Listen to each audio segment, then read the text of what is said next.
in the morning. Welcome back to our channel, dedicated viewers. Today is a spectacular day to dive deep into the thrilling, unpredictable world of Genoa City. We have an exclusive, comprehensive spoiler report that will leave you absolutely breathless as we unpack the explosive confrontations and shocking secrets brewing on your favorite daytime drama. Grab your favorite beverage, settle in, and let us explore the profound emotional warfare that is about to permanently alter the landscape of the Abbott and Chancellor families. Young and the Restless spoilers. The atmosphere in Genoa City is thick with unparalleled tension as a series of highly cryptic, unsettling text messages begin to circulate, directly targeting two men whose bitter rivalry spans decades, Kane Ashby and Billy Abbott. These digital breadcrumbs, shrouded in absolute mystery, all point toward the formidable and unpredictable matriarch, Jill Abbott. Both Kane and Billy find themselves caught in a suffocating web of confusion and mounting anxiety, wondering what kind of catastrophic storm is about to make landfall in their lives. The suspense reaches a boiling point when the doors swing open, and Jill herself makes a grand, highly dramatic entrance, immediately commanding the room with her signature blend of fierce corporate authority and complex maternal energy. She quickly dispels the immediate mystery surrounding their summons, revealing a bizarre twist that no one saw coming. Jill admits, with a hint of exasperated amusement, that the strange, cryptic text messages were actually dispatched by an assistant working for her brother, Snapper Foster. She confesses that she never in a million years anticipated that Snapper's assistant would resort to such theatrical, cloak-and-dagger tactics to summon Kane and Billy to a meeting. The inclusion of Snapper Foster's orbit into this narrative immediately raises red flags, hinting at deeply buried family histories and long-forgotten loyalties. However, this bizarre and somewhat comical introduction is merely a prelude to a much larger, earth-shattering conversation that is about to irrevocably alter the corporate and familial landscape of everyone standing in that room. The eccentric summons is quickly forgotten as Jill pivots to the true, monumental purpose of her sudden arrival in Genoa City. Wasting absolutely no time on pleasantries or familial small talk, Jill cuts straight to the bleeding heart of the matter, unveiling a corporate bombshell that sends immediate shockwaves through the room. She announces her intention to formally discuss the monumental shift in power at Chancellor Industries, specifically addressing Kane Ashby's imminent ascension to the coveted role of Chief Executive Officer. This transition of power comes on the heels of Lily Winters officially taking ownership of the legendary conglomerate, a move that has already destabilized the corporate hierarchy. For Kane, this appointment is the ultimate redemption arc, a miraculous chance to reclaim his dignity, prove his worth, and sit at the helm of a company that has defined much of his adult life. He views this as a validation of his recent efforts to become a better man for Lily and his family. But for Billy Abbott, the announcement is nothing short of a violent declaration of war. The very mention of Kane Ashby occupying the executive suite at Chancellor Industries, a company Billy has long viewed as his own stolen birthright, and his ultimate destiny, ignites a dormant volcano of resentment and fury within him. The room instantly transforms into a hostile battlefield, with Jill standing directly in the crossfire of two men whose massive egos and profound insecurities are about to collide in spectacular fashion. Billy's reaction is instantaneous, visceral, and explosive. His face contorts with a volatile mixture of disbelief, disgust, and raw, unadulterated anger as he processes the reality of Jill's words. He cannot fathom how his mother could stand by and watch this happen without intervening on his behalf. Billy verbally eviscerates Kane, listing his past transgressions with venomous precision. How could Kane Ashby, a man with a documented history of corporate espionage, a man who built a life on grifting under the alias Aristotle Dumas, and a man who orchestrated devastating betrayals against his own family, be handed the keys to Catherine Chancellor's pristine kingdom? Billy is utterly furious that Kane is being handsomely rewarded with the ultimate corporate prize, despite doing terrible things that nearly destroyed their families in the past.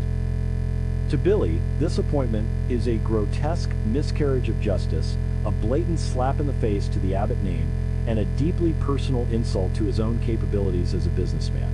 He paces the room like a caged, wounded animal, demanding to know how Jill could possibly justify entrusting such a monumental legacy to a man who has repeatedly proven himself to be a manipulative opportunist. Facing Billy's relentless, fiery onslaught, Kane Ashby stands his ground, his posture rigid with defensive pride and a desperate need for validation. Kane looks Billy dead in the eye and firmly asserts that he is no longer the flawed, deceitful man he used to be. He passionately argues that his recent actions, his unwavering dedication to Lily, and his willingness to sacrifice everything for the Winters family are undeniable proof of his profound personal transformation and redemption. Kane insists that he has learned from his catastrophic mistakes and that he is uniquely qualified to guide Chancellor Industries into a prosperous new era alongside Lily.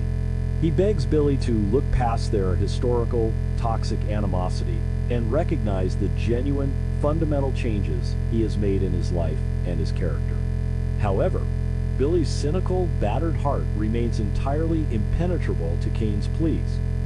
He scoffs at Kane's earnest declarations, his laughter dripping with dark, biting irony. Billy absolutely refuses to believe a single word falling from Kane's lips, viewing his supposed redemption as nothing more than a calculated, highly manipulative facade designed specifically to secure the CEO position and Lily's wealth. In Billy's eyes, a leopard never changes its spots, and Kane Ashby will always be a con artist, masquerading as a corporate savior.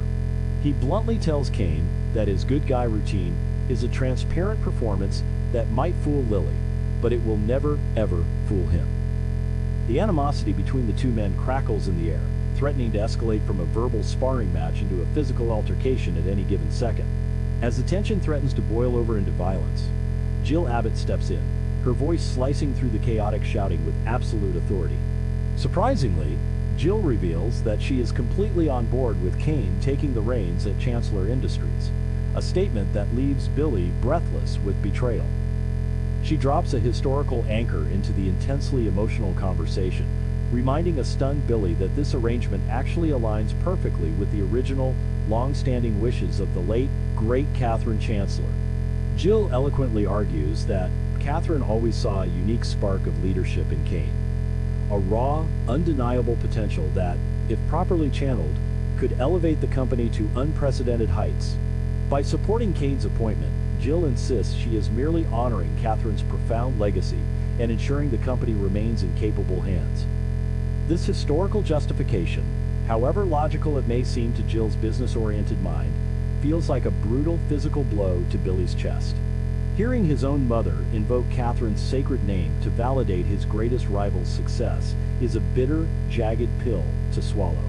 It brilliantly amplifies his deep-seated feelings of inadequacy and reinforces his terrifying belief that he is fundamentally unlovable and unworthy of his mother's true respect. Realizing that he is losing the battle of logic and historical precedent, Billy abruptly shifts his tactics, deploying a carefully constructed, desperately fragile facade of emotional detachment. He forces a tight, unconvincing smile and waves his hand dismissively, pretending that he is entirely over the Chancellor Industries drama and that the CEO chair is beneath him. With a dramatic, theatrical flair, Billy announces that he is no longer interested in the toxic power struggles of the past, because his priorities have fundamentally shifted toward building a family. He proudly declares that he is entirely focused on his bright, beautiful future with Sally Spectra, revealing that they are in the midst of planning a spectacular wedding and preparing to welcome a brand new baby into the world. By weaponizing his romantic relationship with Sally, Billy attempts to project an image of a man who has finally found absolute peace and emotional fulfillment outside the cutthroat boardroom. He desperately wants Jill and Kane to believe that his growing family is his new empire, and that the Chancellor's CEO chair is a trivial, meaningless prize he no longer desires or needs to feel complete. The sudden revelation of Billy's impending marriage and Sally's pregnancy effectively derails the corporate conversation, replacing it with a heavy, deeply uncomfortable silence. Jill's expression shifts instantly, from authoritative to profoundly wounded. She is genuinely stunned and visibly, intensely annoyed that Billy managed to keep such monumental, life-altering news a complete secret from her until this very moment, using it only as a conversational shield. The fact that her own son is engaged and expecting a child, and she is hearing about it as an afterthought during a bitter corporate dispute with a rival, cuts her maternal heart to the absolute core. Jill struggles to process the emotional whiplash, her instincts warring with her feelings of intense exclusion and betrayal. Jill attempts to recover her composure, offering Billy a strained, obligatory congratulation. She states that she is happy for him if this is truly what he wants, and if Sally makes him happy, but her words lack their usual warmth and genuine enthusiasm. It is painfully obvious to everyone in the room that Jill harbors profound, unspoken reservations about Billy's sudden rush to the altar with Sally Spectra. Given Sally's own chaotic, controversial history in Genoa City and her past entanglements with the Newman family, Jill cannot help but wonder if this relationship is just another one of Billy's reckless, impulsive rebellions. Her hesitation is palpable, and Billy instantly senses her lack of genuine support, which only fuels the raging fire of his internal insecurities. Despite his desperate, transparent attempts to maintain his nonchalant facade as a happily engaged family man, Billy's true emotions are far too volatile to be contained for long. The mere mention of his new family is nowhere near enough to quench the burning, agonizing inferno of his corporate obsession. The conversation inevitably, almost gravitationally, shifts right back to the glaring elephant in the room: Kane Ashby's absolute control over Chancellor Industries. Billy's mask of indifference shatters into a million jagged pieces as his resentment boils over once again, proving that he is not over it at all. He launches into a renewed, even more vicious tirade against Kane, his voice cracking with a terrifying mixture of uncontrollable rage and profound, soul-crushing sorrow. Jill finds herself thrust into the agonizing, familiar role of referee, desperately trying to de-escalate a brutal war between the son she birthed and the man she has often treated like a surrogate son. She steps between Billy and Kane, her hands raised in a desperate plea for civility and reason. Jill attempts to navigate the treacherous emotional minefield, validating Billy's feelings of displacement while simultaneously defending Kane's right to a second chance and Lily's right to choose her CEO. But Jill's attempts at mediation only serve to infuriate Billy further. He perceives her balanced, objective approach as a blatant, unforgivable betrayal, a clear indication that she is prioritizing Kane's feelings and career over his own mental well-being. The confrontation reaches its devastating, tear-jerking climax when Billy, his emotional defenses completely obliterated by the argument, strips away his anger to reveal the raw, bleeding wound beneath. He turns to Jill, his eyes shining with unshed tears, and makes a heartbreaking, profoundly vulnerable demand.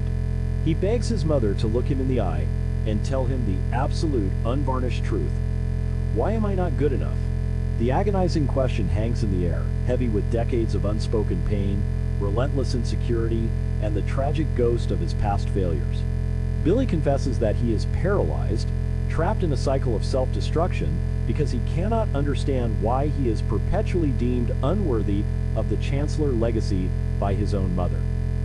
He tells Jill that he cannot possibly move on with his life, cannot fully commit to Sally Spectra, and cannot be the father